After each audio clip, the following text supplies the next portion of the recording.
4단계 6번째 시간입니다. 철저하고 대담하게 우리 자신에 대한 정직한 검토를 했다. 우리가 스스로 행위를 조사하고 여호와께로 돌아가자. 예레미야가 3장 40절 말씀입니다. 지난 시간에 정도의 차이는 있지만 우리 모두는 자기 중심적이라고 말씀드렸습니다. 심리학자들은 사람이 6, 7세가 될 때까지는 지식과 성숙도가 아직도 부족한 관계로 주변 환경과 다른 사람들에 대한 배려를 제대로 할 수가 없다고 합니다. 아주 어린 아이들은 다른 사람이 나와 다른 의견을 가질 수 있다든가 또는 나의 현재의 행동이 다른 사람의 필링을 hurt할 수 있다는 생각을 하며 나의 태도를 바꾼다는 것이 거의 불가능한 것을 우리는 잘 알고 있습니다. 그것을 인정하기 때문에 우리는 어린아이들을 보고 어린아이들을 아주 너그럽게 대해주는 것입니다.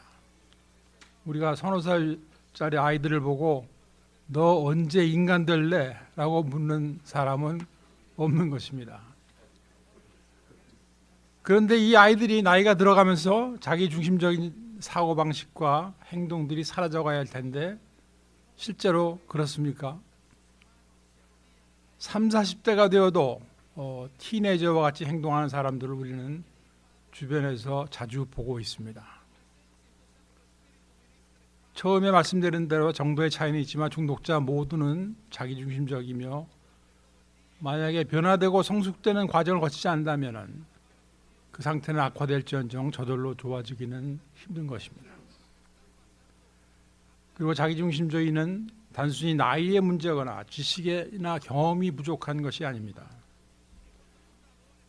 그렇기 때문에 여기에는 무엇인가 더 근본적인 이유가 있다고 볼 수밖에 없는데 그것은 첫째로 우리가 태어나면서부터 자기중심주의적인 죄인이라는 사실과 둘째로는 우리가 살아온 환경으로 인해서 받은 영향이라고 볼 수가 있습니다. 물론 좋은 환경 속에서 사랑과 정서의 교류를 경험하면서 자라는 사람들은 좀 더 원만한 성품을 소유할 수도 있고 또 인격의 수양을 통해 안정된 품격을 가질 수도 있습니다. 그러나 이와 같은 남들로부터 인정을 받아온 사람들이라 할지라도 언젠가 자신의 내면 세계와 행동의 동기들을 정직하게 살펴볼 수밖에 없는 그러한 기회가 주어졌을 때 자신이 교양이라는 가면 속에 숨어있는 그 이중적인 죄인된 모습을 깨닫게 되었다는 간증을 저는 자주 들어보았습니다. 또 엮이는 가정에서 성장한 경우 다른 이들의 마음을 이해하고 공감하는 능력이 저하된 상태로 살아가는 경우가 많습니다. 또 오랜 중독자 생활을 통해 지극히 이기적이고 자기중심적으로 남을 배려하지 못하고 살아가는 사람들이 되어버린 경우도 있습니다. 이런 경우 주변에서 눈치 주고 따지고 또 왕따시키고 그러면은 자신의 문제가 있는 것을 어렴풋이 알게 되기도 합니다. 그러나 자기가 원하는 것을 어떻게 해서든지 얻어내면서도 동시에 남들의 사랑과 관심도 함께 얻고자 하는 이 이기주의와 자기중심적인 문제는 어떤 단순한 억제나 충고 정도로 중단될 수가 없는 것입니다. 왜냐하면 이러한 무의식적인 내면의 욕구는 웬만한 의지력이나 판단을 압도하고 있기 때문입니다. 그렇다면 해결책은 어디에 있는 것인가? 그것은 모든 문제의 기본이 되는 죄의 문제에 대한 해결이 그 시작이 되는 것입니다.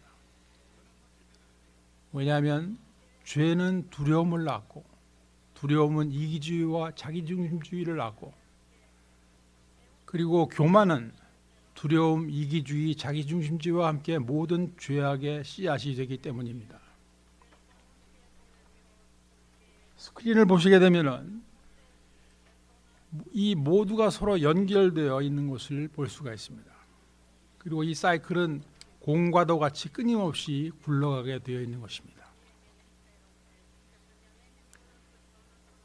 인류 최초의 범죄 장면을 우리는 창세기 3장 4절 5절에서 보았습니다.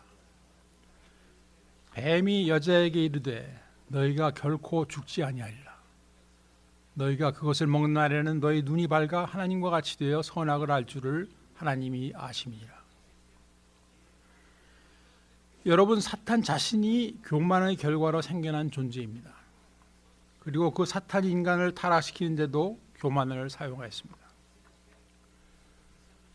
어뜻 보면은 인간이 사탄의 거짓말에 속은 것이 전부인 것 같이 보이지만 실상은 인간이 하나님과 같이 되려는 데 관심이 있었던 것이 문제인 것입니다.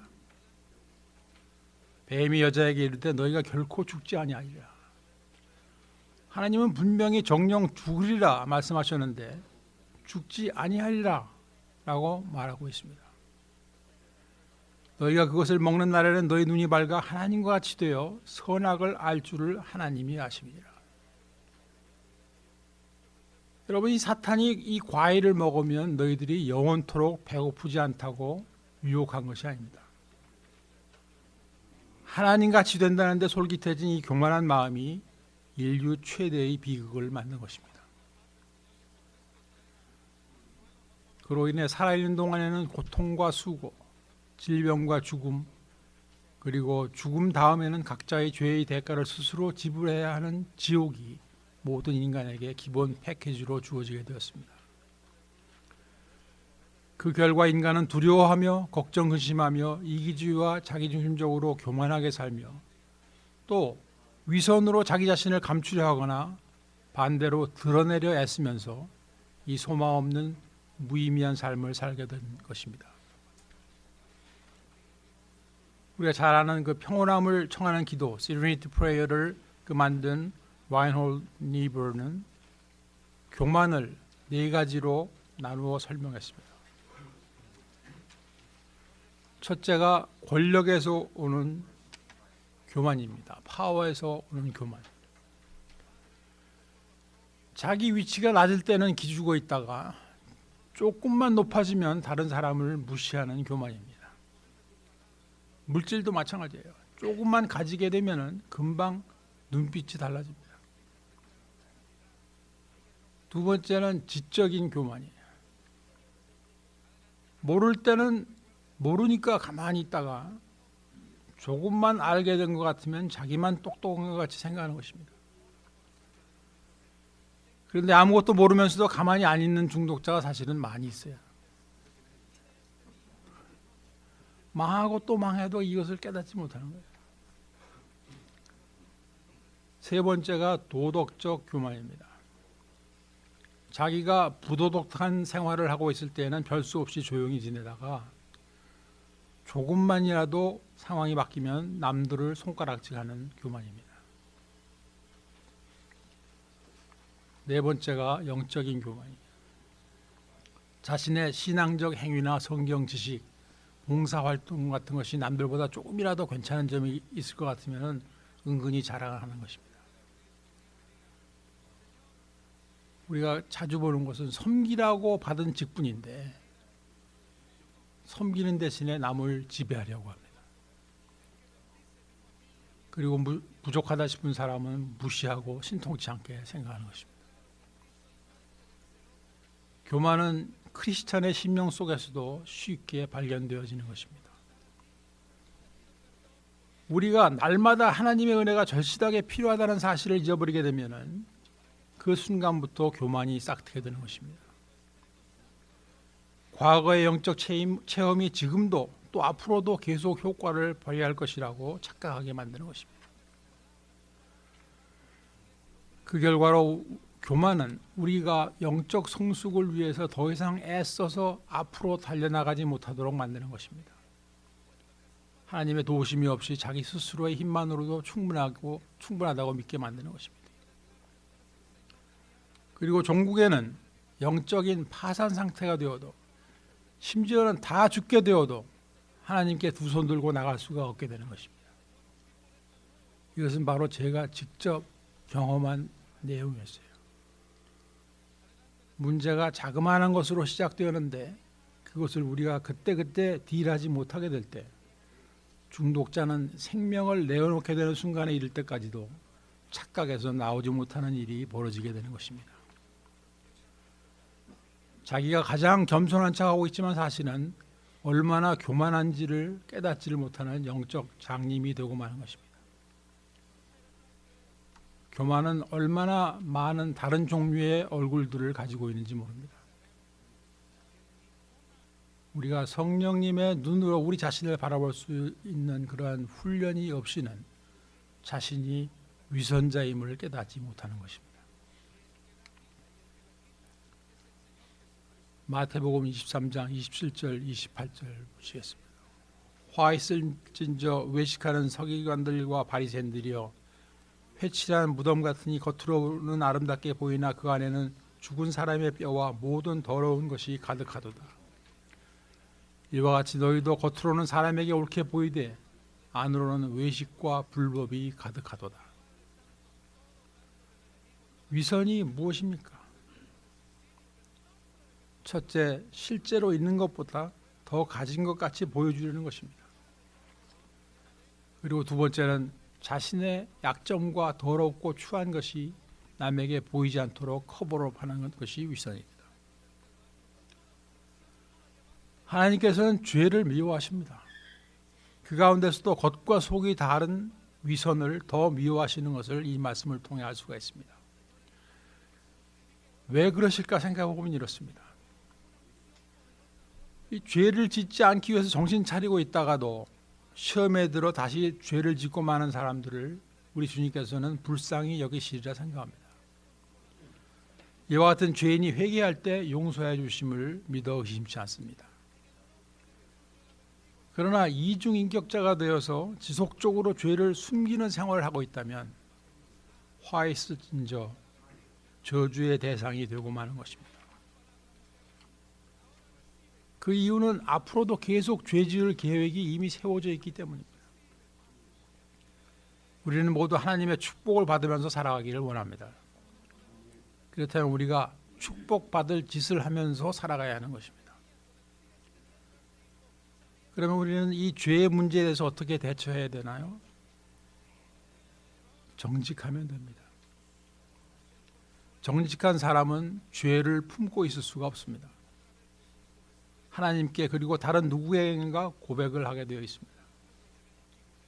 이것은 회복의 펠로십에 열중하고 있는 사람들에게는 통상적으로 일어나는 일입니다. 예수님은 자신의 죄를 감추면서 종교 생활을 하고 있는 바리새인과 서기관들보다 도둑질하는 자와 창녀들이 오히려 하늘나라에 가까운 자라고 보셨습니다. 왜냐하면 그들은 조금만 도와주면 자신들이 죄인임을 깨닫고 회개할 준비가 되어 있었기 때문입니다. 우리는 애통하는 마음으로 죄를 고백한 다음에는 죄에서 돌아서야 하는 것입니다. 이중인격자로 우리의 마음이 굳어져 버리면 죄로 인한 아픔이나 양심의 가책이 사라져 버리고 얼굴이 두꺼워져서 뻔뻔한 사람이 되고 마는 것입니다. 만일 우리가 죄를 자백하면 저는 미쁘시고 의로우사 우리 죄를 사하시며 모든 불의에서 우리를 깨끗게 하실 것이요. 요한일서 1장 9절 말씀입니다. 이러므로 너희 죄를 서로 고하며 병 낫기를 위하여 서로 기도하라. 의인의 간구는 역사하는 힘이 많으리라. 야고보서 5장 16절 말씀입니다. 우리 하나님께서 우리의 죄를 모르고 계셔서 고백하라 하시는 것이 아닙니다. 우리가 고백한다는 것은 인정하는 것이기 때문입니다. 그리고 인정한다는 것은 하나님의 뜻을 따르고자 하는 준비가 된 것으로 보시기 때문입니다. 우리가 아무리 울고불고 해도 그 죄에서 돌아섬이 없다면 그것은 자기 신세가 처량해서 우는 거지 진정한 회개라고 할 수가 없는 것입니다. 말로는 회개한다고 하면서 같은 죄를 계속 짓고 있다면 그 사람은 자기도 모르는 사이에 위선자가 되어 있는 것입니다. 우리는 그 죄의 라이프 스타일에서 나와야 합니다. 우리가 추구하고 있는 이 회복에는 이 가면을 벗는 과정이 반드시 포함되어 있습니다. 나의 실제 모습을 발견하고 인정하고 진실하여지는 것입니다. 아름답게 치장된 것 속에 들어있는 죽은 사람의 뼈와 모든 더러운 것을 청소하는 것입니다. 이 작업을 구체적으로 시작하려는 단계가 4단계인 것입니다. 교만, 이기주의, 자기중심주의, 위선은 죄인들의 기본 성품인 것입니다. 이러한 것들이 우리들의 부채 가운데 포함되어 있어야 하는 것이고, 맨 처음 말씀드린 부채는 낮은 자존감이었습니다.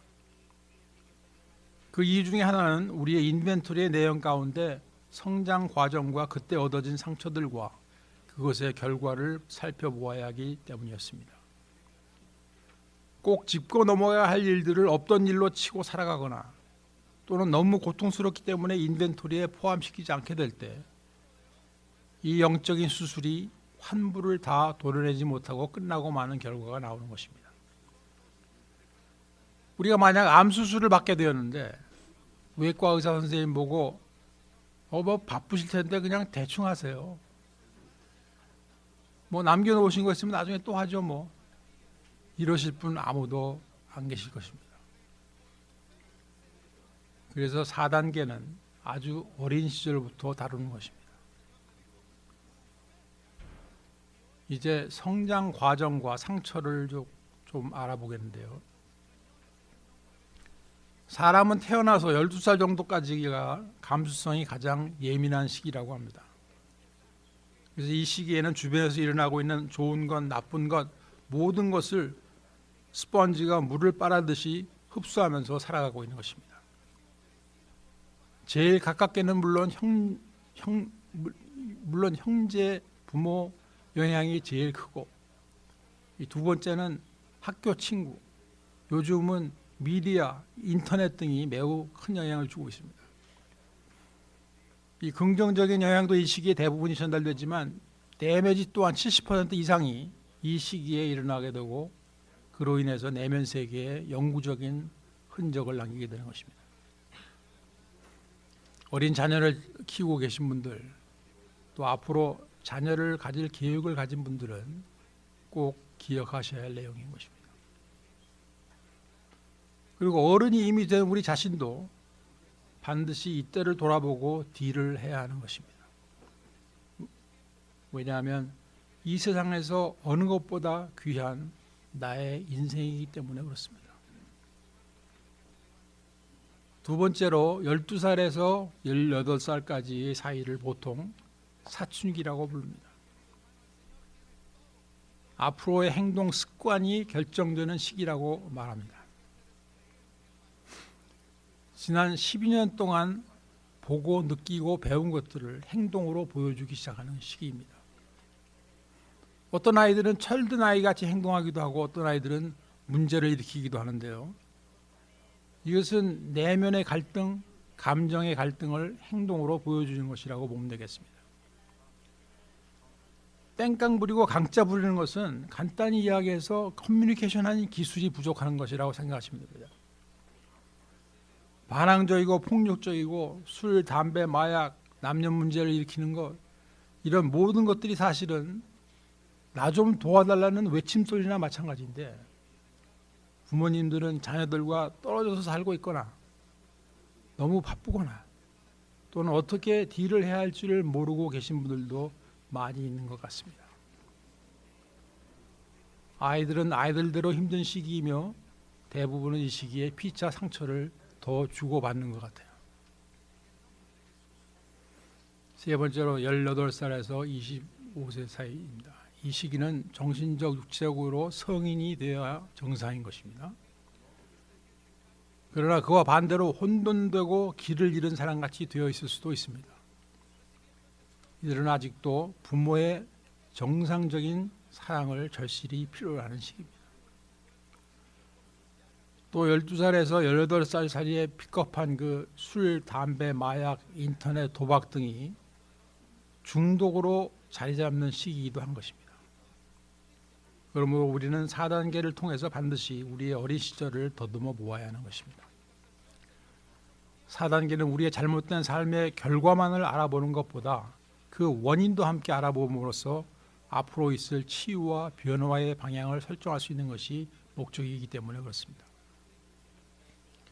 우리는 비록 고통스러워도 우리가 받아설 수 있는 학대나 그 어뷰즈에 대해서도 용기와 정직으로 살펴볼 필요가 있습니다.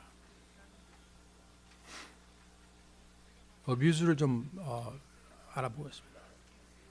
첫 번째로 직접적인 학대가 있습니다. 이것은 육체적인 학대, 예를 들어서 얻어맞는 거죠. 집에서 쫓겨나는 거, 또는 감금당하는 거, 굶기는 거, 이 성적인 학대 이런 것들입니다. 직접적인 학대의 두 번째는 이 언어 폭력이 있어요. 욕하는 거, 무시하는 거. 나가 되져라. 우리 저 어렸을 때 그 농촌에서는 이 소리 많이 들었습니다. 근데 나가서 죽는 사람 아무도 없대. 근데 이러한 것은 그러한 이야기를 듣고 자라는 아이들한테 그 보이지 않는 그 상처를 남기는 것입니다. 이런 모든 것들이 장차 이 아이들의 낮은 자존감, 수치심의 원인이 될 수 있는 것이에요. 그런데 여기서 우리가 한 가지 기억해야 할 것은 그 부모님들 자신도 이 건강한 가정 환경에서 자라지 못한 경우가 많다는 사실입니다. 그래서 그분들이 성인이 되어서도 닥치는 어려움들이 잘 감당되어지지 않는 가운데 자녀들에게 쏟아낼 수밖에 없었던 경우가 많다는 사실을 생각해 봐야 합니다. 자녀인 우리들이 그 부모님들을 조용히 이해하고 용서할 수 있는 것은 우리가 앞으로 경험하게 될 우리들 자신의 성장과 치유의 한 부분이 될 것입니다. 언젠가는 우리가 이 성숙의 과정을 거침으로 인해 자신의 상처만을 들여다보고 있는 이기주의, 자기중심주의에서 나오고 있다는 것이 발견되어지기를 원합니다. 두 번째는 간접적인 학대입니다. 인간은 성년이 될 때까지 정상적인 부모로부터의 사랑과 케어와 격려와 훈련을 필요로 합니다. 그런데 이와 같은 기회들이 실제로 자녀들의 삶 속에서 얼마나 주어졌었는가? 만약 없었거나 심히 부족한 상태였다면 비록 얻어맞고 쫓겨난 경험이 없었다 하더라도 그것은 저의 개인적인 생각으로는 방치 내지는 간접적인 어뷰즈라고 볼 수 있는 것입니다. 세 번째로 또 어렸을 때 나이에 비해서 과중한 짐을 지고 갈 수밖에 없는 그러한 경험은 어뷰즈라고 볼 수 있습니다. 가족에 관한 강의를 할 때 말씀드린 내용인데요. 엮이는 가정 안에서는 종종 어린아이가 어른의 역할을 담당해야 되는 경우를 경험하게 되는 것입니다. 부모, 형제의 정신적인, 육체적인 질환 또는 중독으로 인해서 어린아이가 자기 자신은 물론 다른 사람도 함께 케어해야 되고 염려해야 되는 경우를 말하는 것입니다. 이것은 어린아이들에게는 너무나 과중하고 힘든 일일 수밖에 없기 때문에 저는 어뷰즈에 해당한다고 보는 것입니다. 이거 역시 제가 자라던 그런 시절에 농촌에서는 흔히 볼 수 있었던 일입니다. 네 번째로 기본적인 필요가 채워지지 않는 가정에서 자란 경험이 어뷰즈에 해당합니다. 예를 들어서 극심한 가정이라든가 또는 의사 표시, 감정 표시가 허용되지 않은 가정이 여기에 해당합니다. 이런 환경에서 자란 아이들은 종종 수치감, 그 쉐임에 사로잡힌 사람으로 살아가게 되는 것입니다. 수치감과 죄책감은 비슷한 점도 있지만은 다른 면이 있는 것입니다. 죄책감은 양심이나 법이나 또는 자신이 가정이나 학교에서 교육받은 내용의 기준을 두고 비추어 볼 때 나의 행동에서 어떤 잘못한 것이 깨달음으로 인해서 후회와 뉘우침이 일어나고 그 결과에 대한 책임감을 느끼게 되는 것이라고 설명할 수 있겠습니다. 그러면 죄책감은 어떻게 해결을 보게 되는가? 우리가 뭘 잘못하다는 걸 깨달게 됐을 때는 그 당사자에게 용서를 구하고 보상이 가능한 데미지는 보상을 하는 거예요. 그리고 똑같은 일이 다시 반복되지 않도록 우리가 노력하는 것입니다. 그렇기 때문에 죄책감이라는 것은 엄밀히 말해서 내가 잘못한 것을 느끼고 괴로워할 뿐만 아니라 이것을 수정할 수 있는 선택이 있음을 알게 하는 것이 죄책감의 수준인 것입니다. 그런데 제가 생각할 때 수치감은 이와는 좀 다른 것이라고 생각합니다. 수치감은 내가 미스테이크를 한 것이라기보다는 I am a mistake라고 생각하는 거예요. 이 차이가 있는 거죠. 내가 미스테이크를 한 거하고 내 자체가 미스테이크인 거하고. 그러니까 수치심이 깊어지게 되면은 우리 옛날에 그런 유행가 노래도 있었죠. 어머니 왜 나를 낳으셨나요? 이러한 질문을 하게 되는 것입니다. 나는 가끔 실수도 하는 그런 보통 사람이 아니라 아예 나는 노굿이라는 거예요. 그리고 나는 교정이 불가능하고 희망이 없다는 것이 수치감으로 병든 사람들의 수준인 것입니다. 죄책감은 자신의 잘못된 생각과 행동에 대한 것이지만 수치감은 더 근본적인 내가 누구인가, 어떤 사람인가에 관한 것입니다. 그러면 우리는 내가 현재 망가진 이 모습으로도 오케이라는 것을 깨달아야 합니다. 왜냐하면 우리는 변화될 수 있기 때문에 그렇습니다. 그러기 위해서는 우리가 이러한 문제들과 그것의 결과들을 우리의 과거와 현재의 삶 속에서 찾아낼 수 있어야 합니다. 그 후에는 복음과 리커버리 펠로십 안에서 참 자상을 회복하는 것이 가능하다는 것을 다시 한번 말씀드립니다. 우리 길갈 리커버리 미니스트리의 슬로건이 자유, 회복, 그리고 봉사입니다. 회복을 통해서 자유함을 얻고 다른 사람들의 구원을 위해 봉사하는 것이 우리의 사명인 것입니다. 아멘. 네. 그 다음 우리가 자유로워져야 하는 내용 가운데 탐욕이 있어요. 탐욕이란 물질과 지배력을 얻기 위한 끝없는 욕망이라고 풀이할 수 있겠습니다. 이 끝없는이라는 단어는 만족이 없는 과도한이라는 의미가 될 것입니다. 이것은 우리가 중독에서 항상 경험해 본 내용입니다. 어때요? 우리 중독이라는 것에는 적당함이라든지 절제라는 말이 해당이 안 되죠. 중독에서는 결국 만족이 없었다는 말입니다. 이것은 하이를 못 느꼈다는 것이 아닙니다. 그 하이는 그냥 하이일 뿐 나의 인생의, 나의 영혼의 만족이 될 수는 없었는데도 무슨 이유인지 그 짓을 계속하고 있었다는 말씀입니다. One is too many, thousand never enough. 제가 좋아하는 슬로건이에요.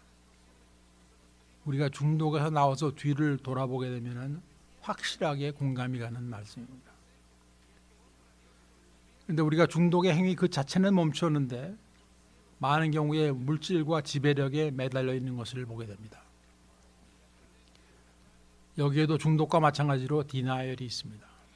당사자들 대부분은 이 사실을 모르고 있거나 부정하고 있습니다. 우리 예수님의 경고의 말씀을 보시겠습니다. 누가복음 12장 15절 말씀입니다. 저에게 이르시되 삼가 모든 탐심을 물리치라. 사람의 생명이 그 소유의 넉넉한 데 있지 아니하리라 하시고, 이 말씀 하시기 전에 예수님의 말씀을 들으려고 수많은 사람들이 모여든 것을 알 수가 있습니다. 12장 1절에 보면 나와요. 그때 제자들에게 말씀하시기를 모든 것은 드러나게 되어 있고 알려지게 되어 있으니 위선을 주의하라. 그리고 너희들이 정말 두려워하고 대책을 세워놓아야 할 것은 죽은 후에 가야 되는 지옥이다. 이게 제가 간단하게 서머라이해서 이렇게 말씀드린 것입니다. 예수님은 우선적으로 해결해야 될 문제는 영적인 문제라는 것입니다. 그러니 나를 믿으라. 그리고 무슨 일이 있어도 나를 부인하지 말라. 이러한 그 영적인 말씀이 비장한 말씀을 하고 계시는데, 무리 중에 어떤 한 사람이 예수님한테 느닷없이 이런 부탁을 하는 것입니다. 내 형이요, 우리 부모의 유산을 혼자 다 차지하려고 하는데 그것 좀 막아주세요. 우리 예수님께서 참으로 답답하시고 안타까우셨을 것입니다. 무슨 말씀을 하셔도 알아듣지 못하고 엉뚱한 소리들만 하고 있는 이 백성들을 바라보시는 심정. 그때 예수님께서 말씀하십니다. 내가 재산 나누게 하는 재판관이냐? 이렇게 말씀하시고 15절 말씀으로 이어지십니다. 물질의 넉넉함으로 인간의 올바른 삶이 이루어지거나 보존되는 것이 아니라는 말씀입니다. 영생이 얻어지는 것도 아니라는 말씀입니다. 그러니 많이 소유함으로 인정받으려는 탐심은 아무 쓸데가 없으니까 버리라는 말씀이에요. 그러나 우리가 살고 있는 이 세상이 우리에게 주고 있는 메시지는 물질과 지위에 의한 지배력이 전부인 것 같이 보이는 것입니다. 그리고 우리의 교만과 이기심, 자기중심적인 결론은 물질과 지위에서 오는 지배력이 우리를 행복하게 해줄 것이라고 착각하도록 만들고 있는 것입니다. 사랑하는 길가 식구 여러분, 솔로몬은 영적으로 충만할 때 잠언을 쓸 수 있었습니다. 잠언서는 하나님의 지혜로 가득 찬 말씀입니다.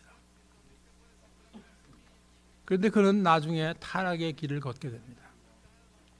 최고의 부를 누리고 있고 이스라엘의 왕인 그가 회개하고 하나님의 은총 속으로 다시 돌아온 다음에 쓴 것이 전도서입니다.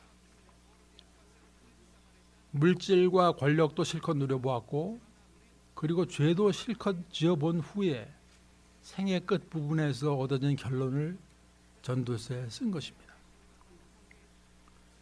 전도서 1장 1절 2절 말씀입니다. 다윗의 왕 예루살렘 왕 전도자의 말씀이라. 전도자가 가로되 헛되고 헛되며 헛되고 헛되니 모든 것이 헛되도다. 물질과 지배력, 육신의 만족이 행복을 가져다 줄 것이라는 기대는 헛된 것이라는 것입니다. 여러분, 솔로몬은 이 세상에서 가져볼 수 있는 모든 것을 가져보고 누려본 사람입니다. 그 사람이 헛되다고 하면 헛된 것이라고 믿어도 될 것이라고 생각합니다. 결국 무엇이 헛되다는 것입니까? 하나님을 떠나 있는 삶이 헛되다는 것입니다. 하나님을 떠나 있는 삶이 헛되다는 것입니다. 전도서 1장은 다음과 같은 메시지로 연결됩니다. 사람은 수없이 태어나고 사라진다. 해가 뜨고 지듯이 또 바람이 불다가 흔적 없이 사라지듯이 인생도 그러하다. 강물이 아무리 흘러 들어와도 바다를 넘치게 하지 못하듯이 인간의 힘만으로는 아무리 애쓴들 만족을 얻을 수가 없구나. 인간의 역사는 계속 반복되고 있는데 우리 인생은 한 세대만 지나도 기억조차 해주는 이가 없구나. 그러니 이 세상 피조물의 세계에서 피조물을 통해서 만족을 얻으려 하지 마라. 여러분, 전도서는 허무주의를 찬양하고 있는 것이 아닙니다. 하나님의 임재하심 속에 있지 아니한 인생이 허무하다는 것입니다. 물질을 많이 소유하고 있는 것, 좋은 것의 혜택을 누리고 있는 것이 잘못된 것이 아니라 문제는 이것을 우선순위에 두고 있는 것입니다.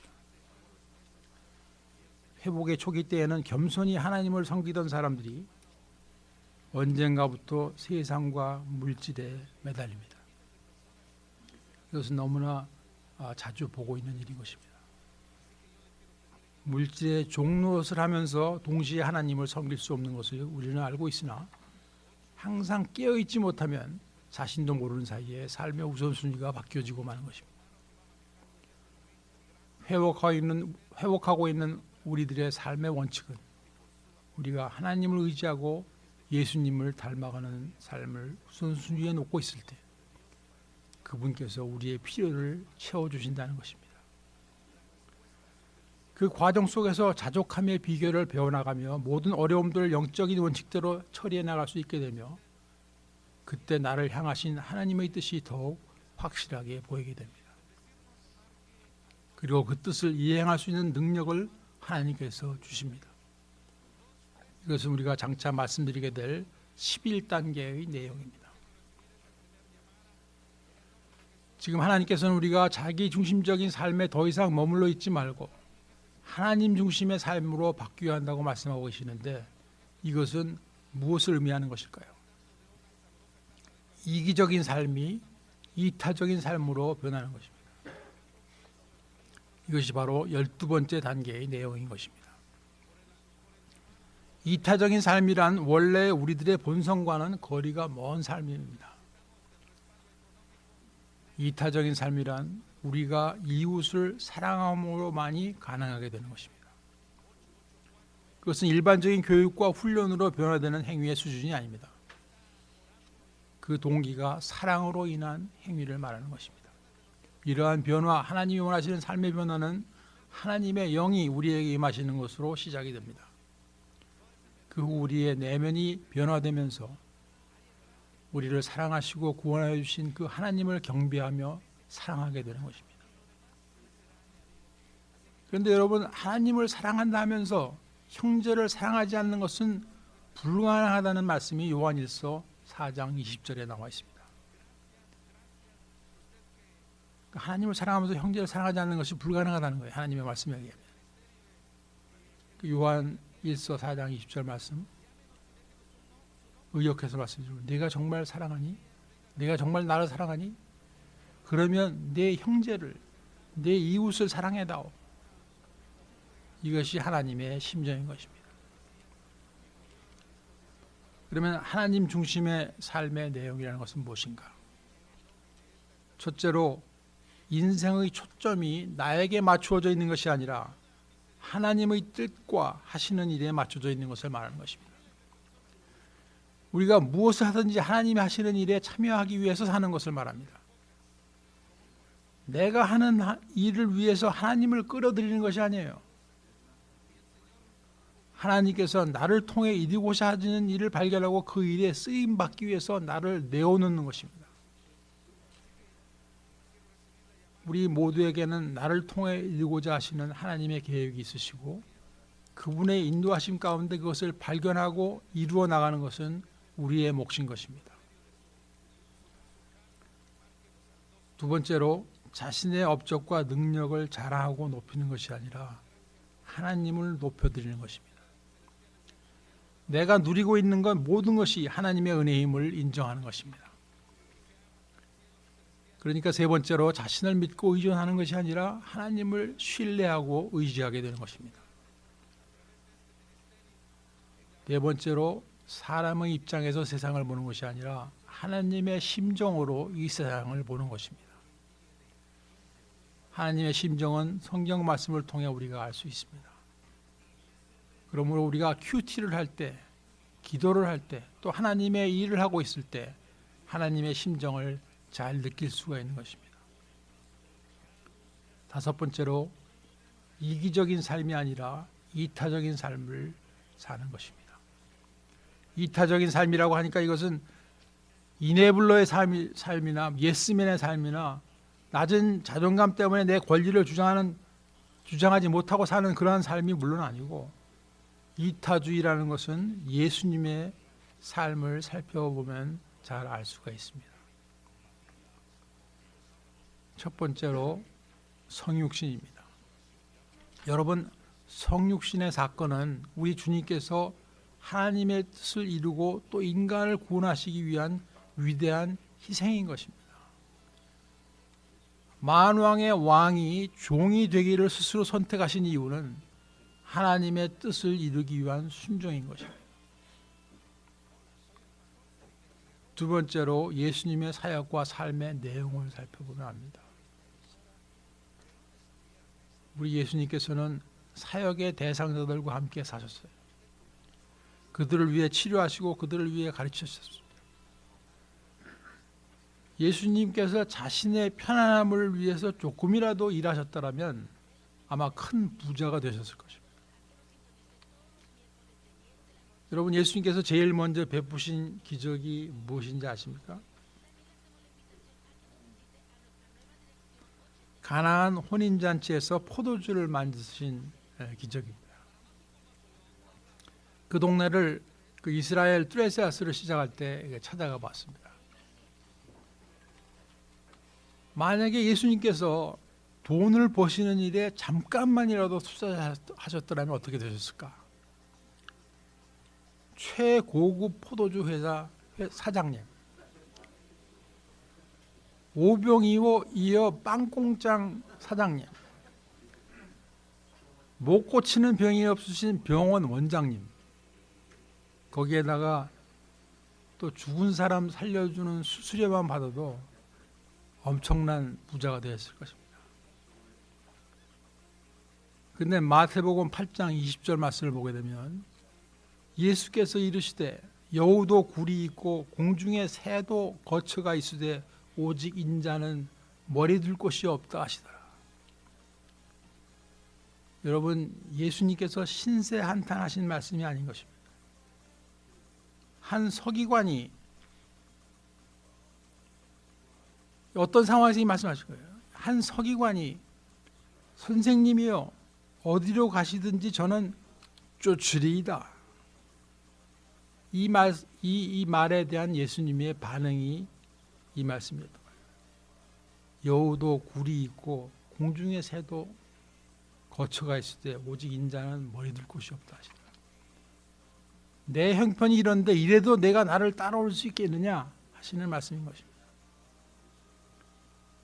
여러분, 예수님의 삶은 이타적인 삶의 극치였습니다.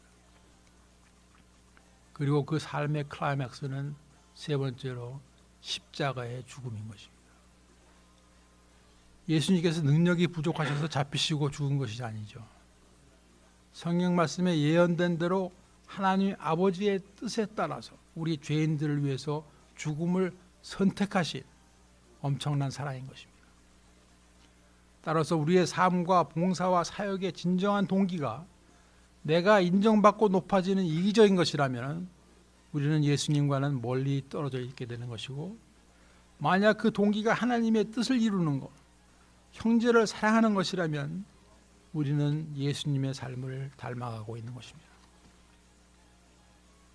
그러기 위해서는 자기중심적인 이기주의적인 옛사람을 죽이고 예수님의 사랑으로 충만한 이타적인 새 삶을 매일매일 살아나가야 될 줄로 믿습니다.